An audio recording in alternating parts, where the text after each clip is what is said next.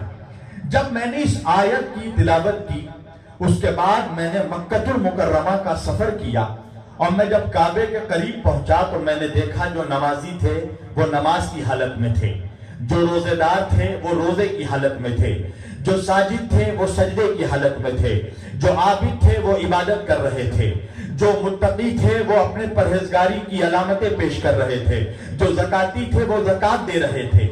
میں نے ایک ایک نمازی سے پکڑ کر پوچھا تم نماز کس لیے پڑھتے ہو؟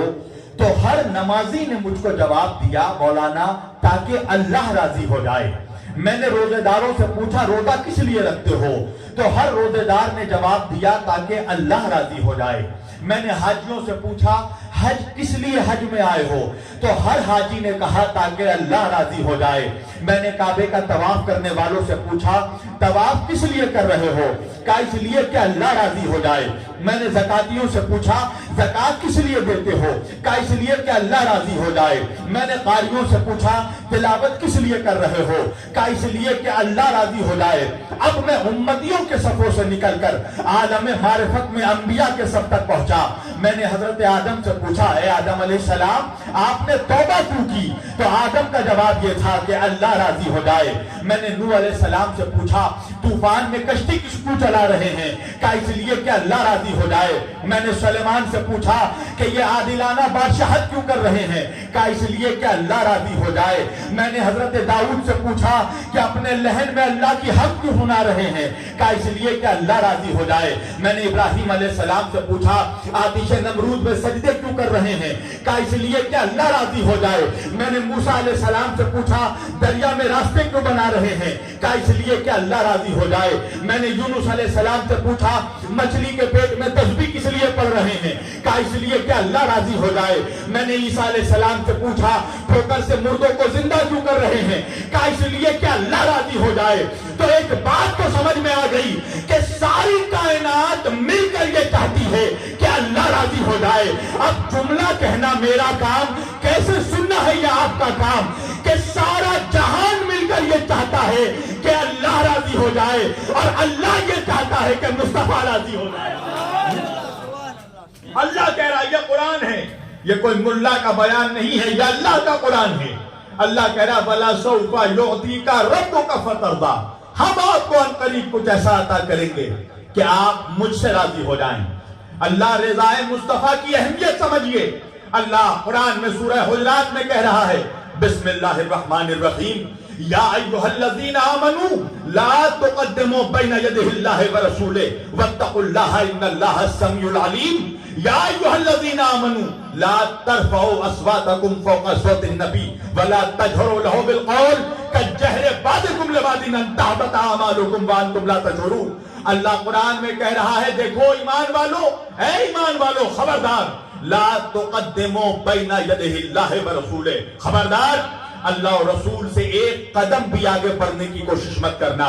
اللہ سننے والا بھی ہے، اللہ جاننے والا بھی ہے۔ یا ایھا الذین آمنوا لا ترفعوا اصواتکم فوق صوت النبی، خبردار میرے نبی کی آواز پر اپنی آواز کو بلند مت کرنا۔ ولا تجہروا لہ بالقول، خبردار میرے نبی کو ویسے مت پکارنا جیسے تم ایک دوسرے کو پکارتے ہو، جیسے تم اپنے دوستوں کو پکارتے ہو، جیسے تم اپنے بھائیوں کو پکارتے ہو، کجہر بعضکم لبعض۔ اللہ کہہ رہا اگر تم جیسا ہوتا تو ہم اجازت دے دیتے۔ خبردار میرے نبی سے ایک قدم بھی آگے مت بڑھنا، میرے نبی کی آواز پر اپنی آواز بلند نہ کرنا، میرے نبی کی گستاخی نہ کرنا، میرے نبی کو ویسے نہ پکارنا جیسے تم ایک دوسرے کو پکارتے ہو۔ اور اگر تم نے ایسا کیا، اگر تم میرے محمد سے آگے بڑھ گئے، اگر تم نے میرے محمد کی گستاخی کی تو کیا کرے گا اللہ پتہ ہے؟ اللہ کہہ رہا انتہبط اعمالکم، تمہاری پڑھی ہوئی نمازیں ہم تمہارے منہ پہ مار دیں گے، تمہارے رکھے ہوئے روزے تمہارے منہ پہ مار دیں گے، تمہاری کی ہوئی حج تمہارے منہ پہ مار دیں گے۔ انتہبط اعمالکم، اللہ کہہ رہا ہم تمہارے اعمال کو ہفت کر لیں گے۔ ہفت کس کو کہتے ہیں؟ دو لفظ ہیں، ایک لفظ ہے ضبط، ایک لفظ ہے ہفت۔ فرق کیا ہے؟ ضبط کس کو کہتے ہیں؟ پولیس نے اسلحوں کا مال پکڑا، اس کو اپنی کسٹڈی میں لے لی، اس کو کہتے ہیں ضبط۔ ہفت کیا ہے؟ پولیس نے افیم کا مال پکڑا اور اس کو جلا دیا، اس کو عربی میں کہتے ہیں حق۔ یعنی اللہ کہہ رہا ہے اگر میرے محمد کی توہین کی تو تمہاری نمازوں کو جلا دوں گا، تمہاری عبادتوں کو جلا دوں گا، تمہارے اعمال کو جلا دوں گا۔ عبادت ہوتی کیا ہے؟ قربتاً الی اللہ، یعنی اللہ قرآن میں پیغام دے رہا ہے کہ سجدہ کرنا ہے اللہ کو، راضی کرنا ہے محمد کو، روزہ رکھنا ہے اللہ کے لیے، راضی کرنا ہے محمد کو، نماز پڑھنا ہے اللہ کے لیے، راضی کرنا ہے محمد کو، حج میں جانا ہے اللہ کے لیے، راضی کرنا ہے محمد کو۔ تو سارے عبادتوں کی دار و مدار ہے رضائے مصطفیٰ پر۔ اگر نبی راضی تو نماز قبول، اگر مصطفیٰ راضی تو عبادت قبول، اگر مصطفیٰ راضی تو سجدے قبول، اگر مصطفیٰ راضی تو عبادت قبول۔ میں نے مدینے کی طرف رخ کر کے پوچھا یا رسول اللہ ساری عبادتیں قبول تب ہوں گی جب آپ راضی ہوں گے، یا رسول اللہ آپ کیسے راضی ہوں گے؟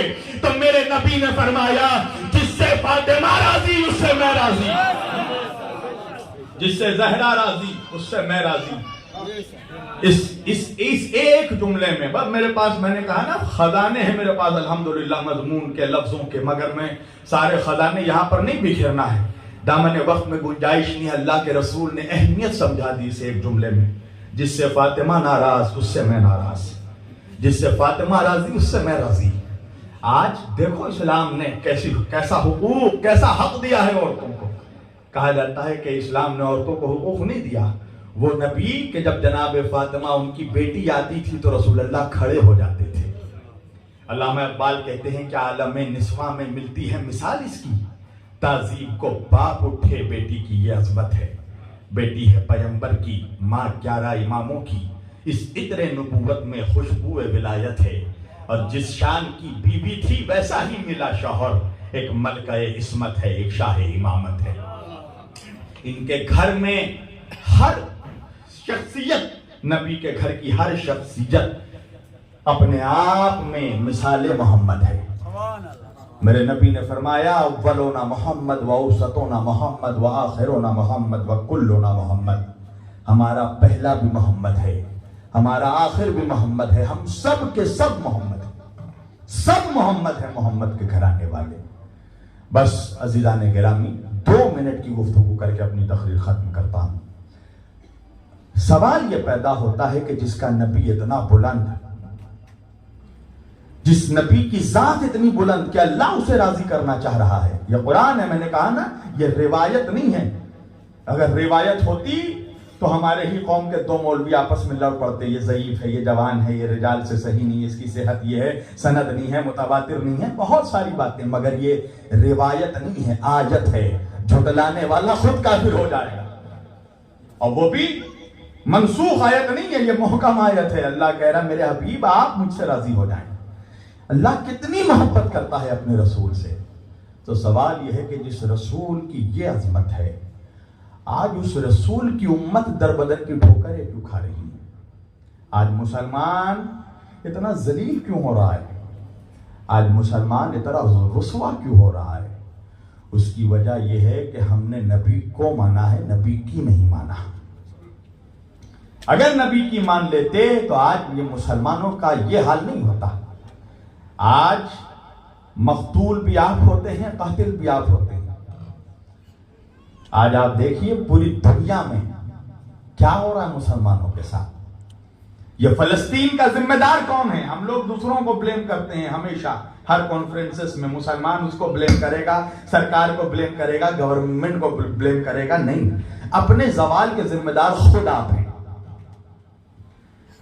کتنی مسلم مملکت ہے آپ بتائیے پوری دنیا میں؟ اگر ہاتھوں میں کاؤنٹ کر لیجئے تو 57 سے 58 تو کنفرم مسلمانوں کی مملکت ہے، کنٹریز ہیں۔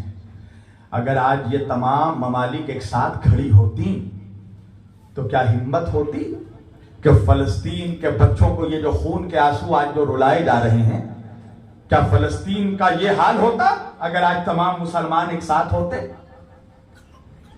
نہیں۔ آپ کو معلوم ہے کئی مہینوں میں یوکرین میں جتنے بچے نہیں مارے گئے، 3 سے 4 دن میں فلسطین میں اتنے بچوں کو مار دیا گیا۔ 3 دن میں فلسطین میں 614 بچوں کو شہید کر دیا گیا۔ میں نے جب یہ خبر سنی یقین مانیے دل کھول اٹھتا ہے۔ جو جس کے گھر میں ننھے بچے ہوں وہ کم از کم اپنے بچوں کا چہرہ دیکھیں۔ اگر کوئی باپ یہاں بیٹھا ہے وہ میری بات سے اتفاق رکھے گا کہ جب بچے کو چھوٹی سی تکلیف پہنچ جاتی ہے نا تو دل تڑپ اٹھتا ہے۔ میں سوچتا ہوں کہ وہ فلسطین کے ماں باپ انہوں نے کیسے اپنے بچوں کے بکھرے ہوئے گوشت کے ٹکڑے دیکھے ہوں گے۔ 614 بچے ہسپتال میں بم مار کر 1500 لوگوں کو، اور میڈیا آفیشل میڈیا دکھا رہا ہے 500 لوگ، تقریباً 500 سے 1500 لوگوں کو ہسپتال میں، جس ہسپتال میں لوگ اپنا علاج کرانے جاتے ہیں، بیمار شفا پانے جاتے ہیں، زخمی اپنا علاج کرانے جاتے ہیں، اس مسجد اس ہاسپٹل میں بم مار کر 1500 لوگوں کو شہید کر دیا گیا۔ مگر کیا حال ہے ہمارا؟ ہندوستان میں تو کہیں احتجاج دیکھنے ہی کوئی نہیں مل رہا ہے۔ البتہ میں نے انگلینڈ میں دیکھا کہ جہاں پر انگلینڈ میں گورنمنٹ کے طرف سے یہ آفیشل اسٹیٹمنٹ دیا گیا کہ جو کوئی بھی فلسطین کی حمایت میں احتجاج کرے گا اس کو اریسٹ کر لیا جائے گا، 5 سال کی سزا دی جائے گی۔ مگر دیکھیے جس ملک میں یہ اعلان کیا گیا، اس اعلان کے بعد جب میڈیا نے دکھایا کہ سارا لندن، پورے لندن کی عوام، برٹن کی برٹش عوام سڑکوں پر اتر آئی فلسطین کی حمایت میں۔ مگر ہندوستان میں جہاں مسلمان 30 سے 35 کروڑ ہے، کتنا احتجاج ہوا؟ کہاں پروٹیسٹ نظر آ رہا ہے؟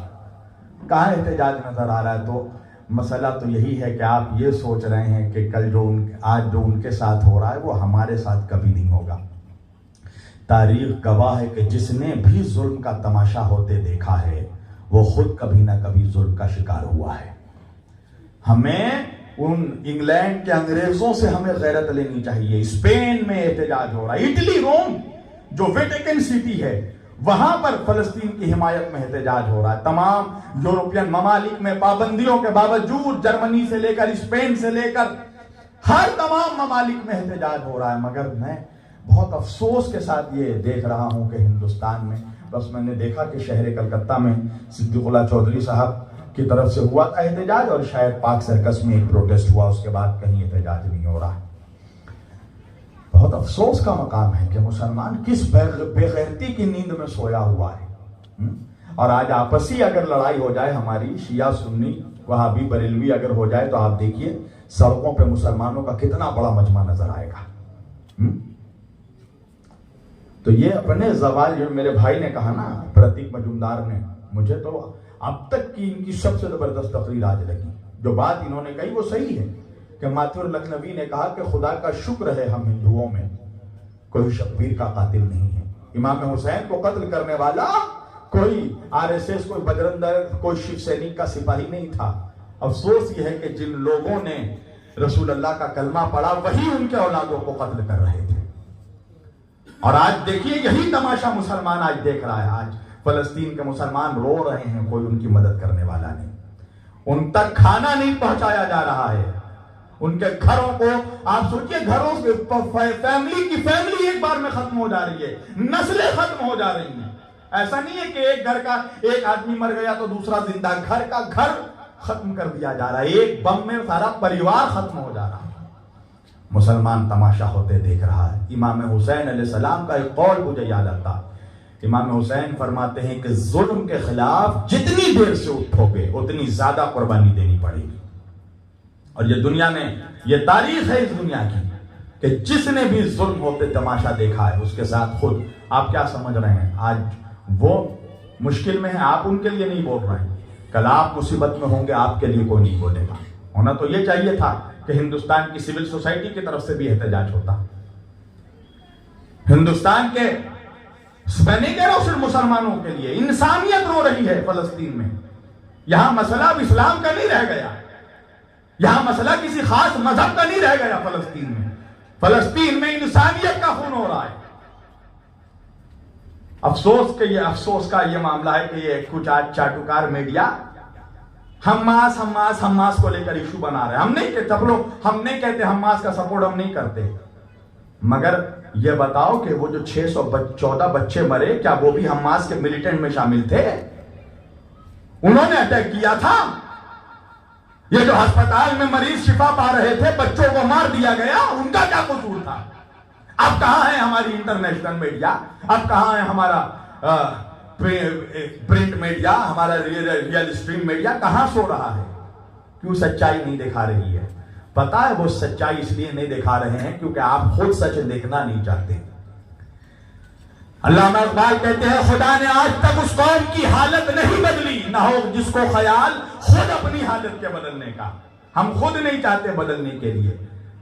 اگر آج ہم اتر چکے ہوتے سڑک پر، اگر آج ہم ایک ہو گئے ہوتے سڑک پر، تو آج میڈیا کی یا کسی بھی جھوٹے میڈیا کی ہمت نہیں ہوتی کہ فلسطین کے مسلمانوں کے خون کا اس طرح مذاق اڑایا جاتا۔